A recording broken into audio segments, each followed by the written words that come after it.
خدا سلام بر شما، وقتتان بخیر. پسنجال افغانستان خوش آمدین. توجهتان جلب میکنم به یک خبر فوری. شنیده شدن چندین صدای پیهم انفجارهای قدرتمند در پایتخت. شمار منابع از احتمال حمله هوایی در کابل خبر میدهند. امروز 9 اکتبر 2025 میلادی است. منابع لحظات پیش در گفتگوی با سنترال افغانستان خبر دادند که صدای چندین انفجار پیهم و قدرتمند را در پایتخت شنیده است. منابع از کارت نو، خیرخانه، تایمنی، وزارت داخلی طالبان و همچنان شهر نو در گفتگوی با سنترال افغانستان میگن که صدای انفجار را بسیار بلند شنیده است. این منابع میگن در برخی ساحات انفجار به قدر قدرتمند شنیده شده است که شیشه های منازلشان لرزیده است و به گفته منابع احتمال حمله هوایی وجود دارد. یک منبع از میان طالبان در وزارت داخله نیز گفت که سردرگمی در بین نیروهای این گروه است و آنها هم از احتمال حمله هوایی خبر میدهند.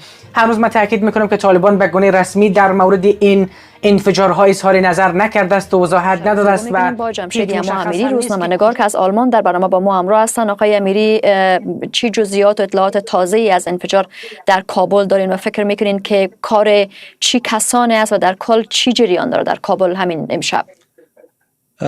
حوالی ساعت 9:55 شام امروز مردم کابل صدای 2 انفجار مهیب شنیدند. انفجار به قدر بزرگ بود که تقریبا در تمام ساحات کابل از کارته نو تا دشت برچی تا خیرخانه شنیده شد. در آغاز منابع گفتند که 2 انفجار شنیدند، سپس صدای هواپیماهای بی سرنشین بر آسمان کابل شنیده بودند. بعدتر طالبان هم انفجار را تایید کرد اما جزئیات بیشتر نداد و گفت که تحقیقات در مورد این حادثه جریان داره. فعلا منابع داخلی و منابع پاکستانی گزارش دادند که هواپیماهای بی سرنشین پاکستانی مفتی نورولی محسود رهبر تحریک طالبان پاکستانی را هدف قرار دادند، اما هیچ منبع رسمی این مسئله را تایید نکرده. پیشتر مقامات پاکستانی به تکرار هشدار داده بودند که اگر طالبان جلو حملات تحریک طالبان پاکستان نگیره و پناهگاه‌های این گروه را در خاک افغانستان پایان نبخشه، اینا مخالفانشان در هر منطقه از افغانستان آماج حمله قرار خواهند داد. پیشتر ما شاهد حملات هوایی پاکستان در ولایت‌های ننگرهار، خوست، پکتیا و پکتیکا بودیم و پایگاه‌های تحریک طالبان پاکستانی را در شرق افغانستان به تکرار آماج حملات هوایی قرار داده بودند.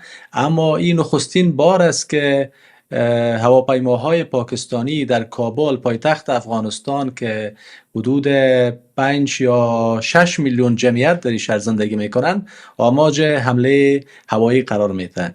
این حمله در مقطع خاص کاملا آقای امیری، میخواستم امیره بپرسم که چقدر انتظار میره که واقعا این کار پاکستان باشه، در حالی که جبهات زیاد هستند که حالا بر علیه طالبان در افغانستان میجنگند، اما با توجه بر روابط اخیر پاکستان با طالبان واقعا انتظار میره که این کار هم کار پاکستان باشه و بالاخره حمله کرده باشه، حمله هوایی به کابل؟ خب این حمله کار گروه ها و مخالفان طالبان نیست، مخالفان داخلی طالبان مثل جبهه مقاومت و جبهه آزادی و گروه تروریستی داعش.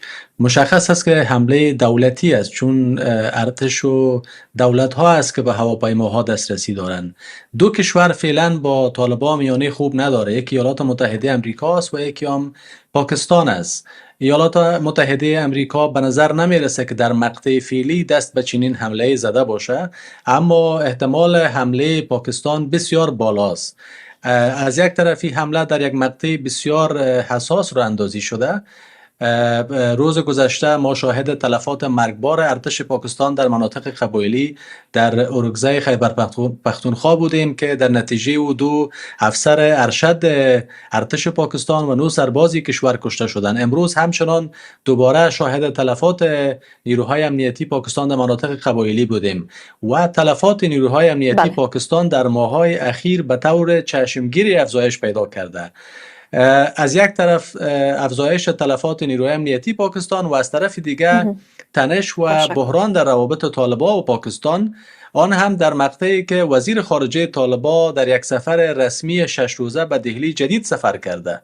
یعنی این ارتش پاکستان کاملا به یک شرایط بسیار طالبان بله دو پیام میفرسته. پیام اولی که هر گونه همکاری و تعامل و روابط رسمی و دیپلماتیک با هند برای ما خط سرخ است، مخصوصا از آدرس طالبان که اونا مدعی هستند که طالبان را به قدرت رساندن، و از طرف دیگه که تحمل و صبر در برابر گروه های مخالف که در خاک افغانستان به ادعای اونا پناه بردن به پایان رسیده، طوری که خواجه آصف وزیر دفاع پاکستان امروز این مسئله را مطرح کرد.